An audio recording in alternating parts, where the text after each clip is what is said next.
E eu te pergunto primeiro, está oficializado como candidato e um grande desafio aqui em terras sul-mato-grossenses. Boa noite para você. Obrigado, uma honra estar com você, boa noite. E não fique surpreso de estar aqui, para mim é uma honra estar aqui, vai ser bem legal. E o que eu digo, Mato Grosso do Sul é um dos estados que mais crescem no Brasil. Tem que ter olho nele, porque a gente só fala dos problemas do Brasil, mas tem estados que fazem parte da solução. E também, por conta até da questão fronteiriça, é um lugar em que entra, infelizmente, muita droga, e boa parte daquele circuito da rota bioceânica que envolve droga e exportação de droga no Brasil, entra por aqui. Então, resolver essa questão da droga no Brasil é fazer com que a vida aqui fique mais tranquila. A gente fica ouvindo uns casos horrorosos no Mato Grosso do Sul que o Estado não merece. O Estado tem que só PIB subir, pessoas viverem melhor e a vida ser boa para todo mundo. Candidato, nós temos então, né, já que o senhor tocou nessa questão de segurança pública, temos aqui Mato Grosso do Sul, divisa fronteira com o Paraguai. Temos fronteira com a Bolívia. Dentro ali do seu olhar para o nosso estado, na sua candidatura, como resolver ou como atuar segurança pública na fronteira, crime organizado, tráfico de drogas? Primeiro tem que ter fronteira. A gente tem uma fronteira nominal, que é uma linha num mapa, mas do ponto de vista da fiscalização, da entrada e saída de drogas, de mercadorias contrabandeadas, de bandidos de ambos os lados, do cometimento de certos crimes, como o tráfico inclusive de armas, como uma indústria sexual que existe nas fronteiras, não há, o Estado não está presente. Isso cobra um preço não só para aqui, para o Estado, mas ele cobra um preço para o restante do Brasil. E às vezes a gente acaba assistindo nessa região de fronteira o cometimento de crimes enormes por conta das guerras que envolvem facções internacionais. Aqui a gente acaba vendo, vamos dizer, interesses de facções de outras nações, como da Bolívia, até da Colômbia, com as facções brasileiras. Então ter fronteira significa resolver esse problema. E ter fronteira passa a ter fisicamente, né, aduanas e locais em que o Estado possa controlar e ter uma presença maior da Polícia Federal e também de órgãos de controle estatais. Bom, aqui no Mato Grosso do Sul, infelizmente, candidato, a gente tem a atuação, né, do primeiro comando da capital e agora a gente tem uma guerra também sendo travada do Comando Vermelho. E o senhor, né, que vem ali de São Paulo, vou te chamar de você que você é novo, tá? Pode chamar. E aí o que acontece? Como que a gente pode resolver na questão da punição? Porque até recentemente os Estados Unidos classificaram, né, a atuação das facções criminosas como organizações terroristas. O que o senhor acha disso? Você acha disso? E como resolver no Brasil esses problemas? Ó, eu vou começar do final, que a pergunta é bem boa. O brasileiro idealiza muito o americano, especialmente o brasileiro de direita. A galera aqui do Estado fala, pô, os americanos são... Americano não é nosso aliado na maior parte do tempo. A gente concorre internacionalmente com o agro deles. Hoje, o secretário de Comércio dos Estados Unidos avisou que o agro brasileiro desmata demais, que eles vão punir o agro brasileiro, e falou também que o agro brasileiro pratica trabalho forçado. Ou seja, o único que foi criminalizado de verdade por enquanto foi o agro brasileiro. A gente vai destruir o crime organizado fazendo um enfrentamento interno. Imaginar que os Estados Unidos vão salvar a gente, primeiro, é negar então a nossa capacidade de enfrentar o problema, e dois, é entregar para uma nação estrangeira o interesse de tocar as nossas questões internas. Isso é humilhante. Quem vai resolver o crime organizado precisa ser o Brasil, e o Brasil tem condição, se a polícia tiver condição de agir. As polícias estaduais, a própria polícia civil e a polícia federal. Se nós acabarmos com a lei de execução penal hoje, em que o policial prende e o juiz solta, nós destruímos o crime organizado no Brasil. E não precisa de Donald Trump, até porque o Donald Trump não é nosso amigo. Donald Trump não gosta de brasileiro. Ele gosta dos aliados que puxam o saco dele. Se perguntar pra ele, viu um brasileiro, ele manda deportar aqui dos Estados Unidos. Então a galera tem que perder essa ilusão que os americanos nos amam. Eu estive já na Casa Branca, eu tenho muitos amigos dentro do governo americano, viajo regularmente para falar de política com americanos e sei da opinião deles sobre a gente. Eles cuidam dos interesses dele. Então na hora do brasileiro cuidar do próprio interesse e não ficar puxando o saco desses caras. E aí, né, na hora que a gente fala sobre essa questão norte-americana, né, na interferência ao nosso governo brasileiro, eu tenho uma curiosidade que eu acho que quem está em casa, meu público de Mato Grosso do Sul, quer entender quem é o candidato. Você tem uma linha mais, né, ligada ali ao pensamento de direita, de esquerda, de extrema direita, ao lado ali do pensamento de Trump também. Aonde que está o posicionamento do candidato? Sou de direita. E o que significa ser de direita? Muita gente fala, ser direita você gosta do Bolsonaro. Não é isso. Eu tenho posições de direita, que é defesa da lei e da ordem, acima de tudo. Respeito ao espaço individual das pessoas. Aqui no Brasil, a gente não respeita. É o cara jogar lixo na porta da casa do outro, é o cara que vai pegar um ônibus com uma caixinha de som enorme, picha a casa do outro. A gente tem que ter lei e ordem em absolutamente tudo. Isso é ser direita. Respeito ao dinheiro público, ou seja, não ter privilégio, não ter mamata. Respeito ao espaço que o Brasil tem que ter junto ao mundo, ou seja, ser soberano, defender a sua própria nacionalidade, coisa que a gente não vem fazendo, especialmente esse governo atual, que é vassalo da China. Já falei, tem gente que quer puxar saco dos Estados Unidos, tem gente que quer puxar saco da China. Outro elemento que é central, defesa dos valores do homem e da mulher brasileira, sem prejuízo de minorias. Uma coisa é respeitar a minoria, outra coisa é você negar também o valor das famílias brasileiras. Você consegue conciliar isso tudo numa boa. O Brasil sempre foi tolerante. Se você defende isso, você é de direita. E o meu governo vai fazer essa defesa. Agora, candidato, como que o senhor analisa, então, como que você analisa o atual cenário político do Brasil? Por exemplo, a guerra travada na Câmara, a guerra travada no Senado, contra o governo federal, contra ali alguns posicionamentos, né, de outros candidatos também do lado da direita aqui no nosso país. Como que você enxerga hoje Câmara, Senado e também o Supremo? Show de horrores. É todo mundo cuidando da grana que vai botar no bolso, de quanto emenda vai ter, mas ninguém preocupado com o Brasil. Eu vou falar um exemplo. Você tem que avaliar um político, e essa é uma regra que eu deixo para todo mundo que está assistindo em casa. Avalie o político na hora que ele propõe algo que é impopular. Então, direita e esquerda só sabem hoje falar o que é popular. Então, veio a pauta da PEC, do fim da escala 6x1. Ela é popular porque estão enganando as pessoas, fazendo as pessoas acharem que elas vão trabalhar menos e ganhar mais. Isso é mentira, isso não vai acontecer. A esquerda botou para votar, a direita votou junto. Ou seja, quando eu avalio os políticos de direita em Brasília, eles votam com a esquerda com medo de perder popularidade. E mesma coisa a esquerda quando vem uma outra pauta que é popular. Ou seja, ninguém tem um lado de verdade, ninguém acredita em nada. Tá todo mundo preocupado com voto, com eleição e com emenda. É todo mundo falso. Então eu pergunto para os parlamentares de direita, aqui do Mato Grosso do Sul, que estão lá em Brasília, por que eles votaram com a esquerda nesse tema? Por que eles vão quebrar os agricultores, o pessoal da indústria e do comércio daqui? Teve medo de falar para o eleitor, é mentira o que estão fazendo? Eu não gosto disso. Eu pretendo ser presidente da República falando a verdade. Vou perder voto? Paciência. Nem Jesus Cristo agradou todo mundo. Quem sou eu para achar que eu vou agradar? Agora, falar a verdade para as pessoas que acreditam nas mesmas coisas que eu é minha obrigação. E tem que ser assim com um político bom.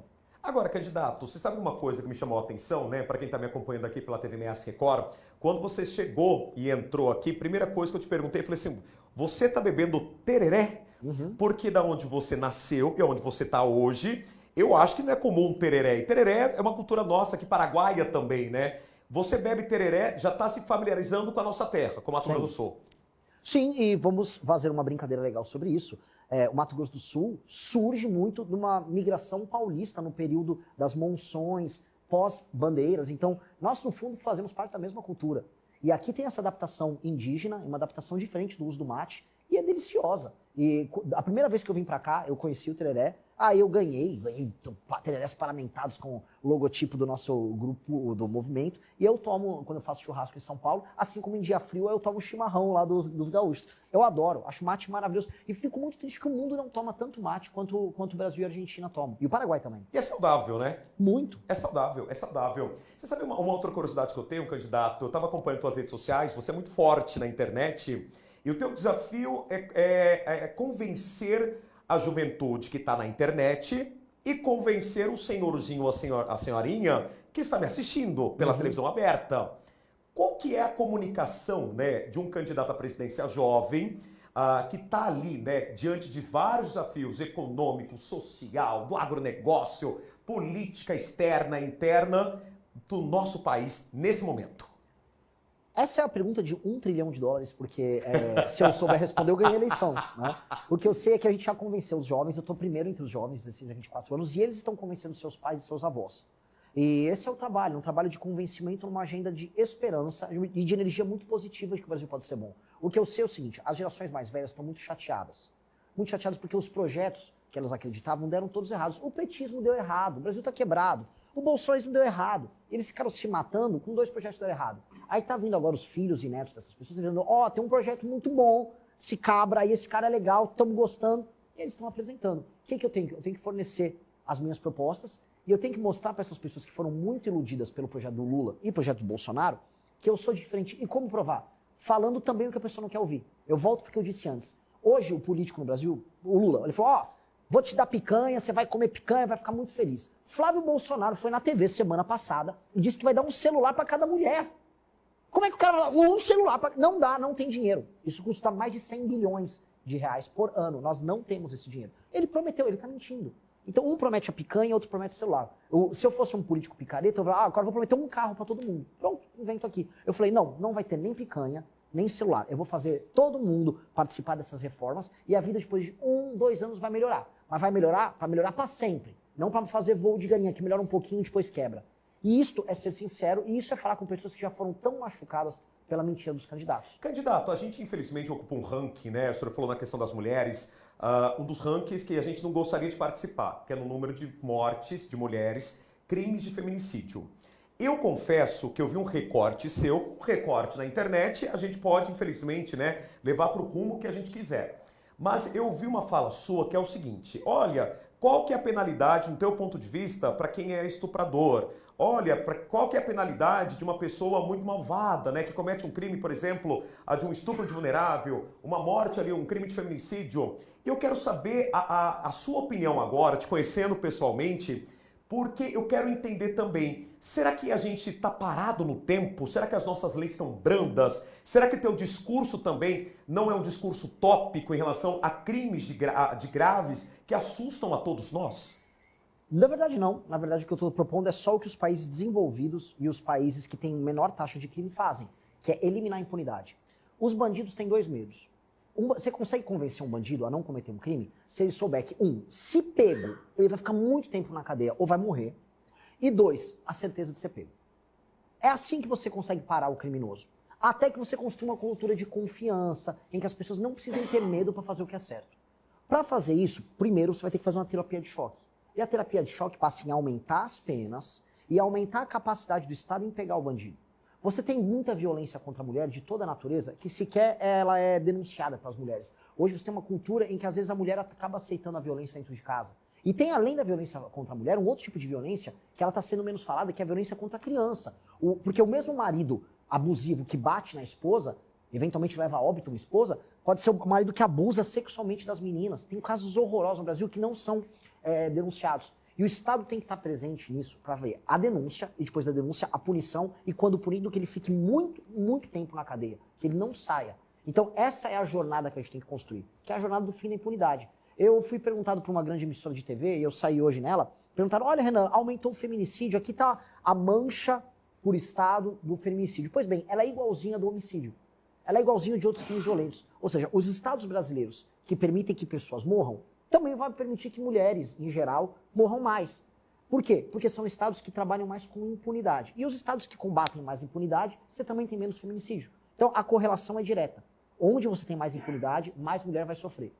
Candidato, eu vou emendar também, né, uma outra situação que tem preocupado muito. Você falou que a maior parte do seu público, se não ali 80%, 90%, eu não sei qual é o percentual, são jovens. Vamos falar um pouquinho de bets? Opa, né? adoro assim. Esta questão também é algo que você pensa na sua proposta de candidatura para a presidência, para mexer na ferida, porque assim, de cara, dá para perceber que é um vespeiro.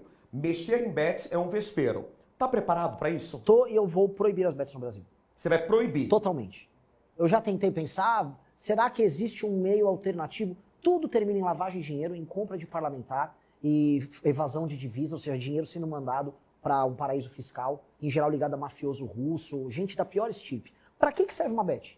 O que a gente ganha? Se a pessoa tem o dinheiro dela e ela gastou com qualquer coisa, ela movimentou a economia. Na bet, ela vai lá, faz uma aposta online e o dinheiro vai parar no paraíso fiscal para um mafioso. O que o Brasil ganha com isso? Outra coisa, os brasileiros estão viciados em bet, viciados em tela de celular. Está fazendo mal para a cabeça dos brasileiros, está tendo vários problemas, vários transtornos estão surgindo. Eu não vejo nenhuma alternativa além de proibir bet. Essa é muito impopular com muita gente, mas fazer o quê? Eu preciso falar a verdade. Candidato, falando em bets e os programas sociais, permanecem no seu governo? Permanecem, mas mudam. Vai ter Bolsa Família? Vai, para quem precisa. A diferença do veneno pro remédio é só a dose. Então, se eu der muito de um remédio, a dose passa e você mata o paciente. O Bolsa Família surgiu como um remédio. E ele é muito bom para muitas coisas. Pegar uma família que tem 6, 7 crianças e a mãe solteira não tem como cuidar da criança.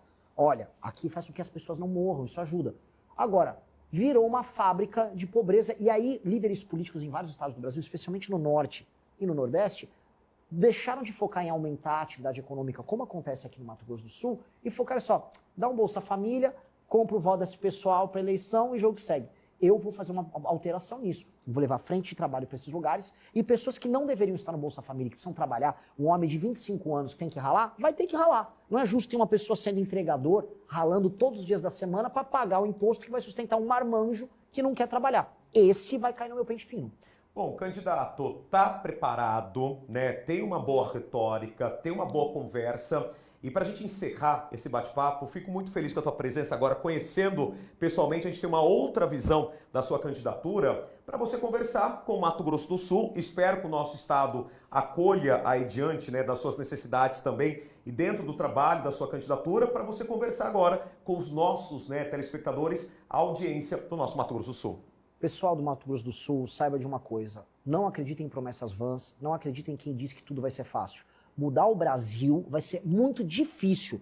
A gente está numa situação de desgraça, é como se o Brasil fosse um paciente com câncer terminal. Dá para salvar? Dá, só que você vai ter que fazer quimioterapia. E, prazer, eu sou a quimioterapia, eu sou o remédio amargo. Eu vou enfrentar o crime como nunca enfrentaram, vou enfrentar a corrupção como nunca enfrentaram. O que eu peço para vocês é coragem de participar do tratamento, porque depois que a gente recupera, aí a gente vai ficar saudável por muito, muito tempo. Acreditem, o futuro do seu estado, o futuro do Brasil é glorioso. Não adianta a gente ficar vendendo o futuro, trocando ele a troca de promessa vazia, enquanto o presente fica uma desgraça, tá? Não caiam em conversa mole, ouçam as pessoas que dizem que o caminho é difícil e parem de ouvir as pessoas que te prometem as picanhas e os celulares de graça. Essas aí, em geral, costumam te enganar. Obrigado. Se você gostou deste vídeo, deixe seu like, inscreva-se no canal e ative o sininho para não perder os próximos conteúdos.